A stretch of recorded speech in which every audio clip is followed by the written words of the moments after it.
For today's video ay magre-reband tayo sa ating Suki Love na client. At dahil nga tad-tad na to ng kulay at super dry na rin yung dulo niya. Ito yung before ng hair ni client. Hinabad na rin natin yung number 1 na rebanding. Pagkatapos binalawan na rin at binlower na 100%.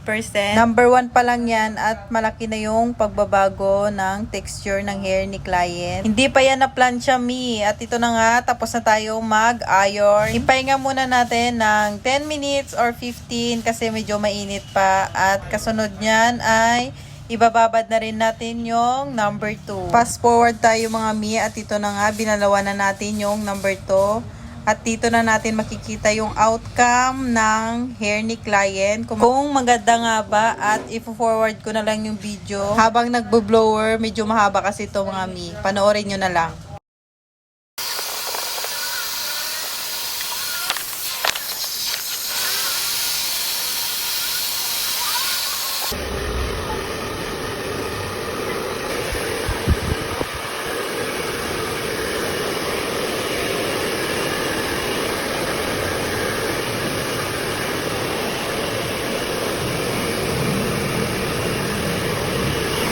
At tapos na nga namin na blower. Sobrang kintab at shiny na yung hair ni client kahit di pa napaplansya. Hindi pa to na-iron mga mi. Kaya konting plansya na lang. At ito na yung na-iron na namin yung hair ni client. Tignan nyo naman ang layo-layo sa before and after ng hair niya. Thank you very much!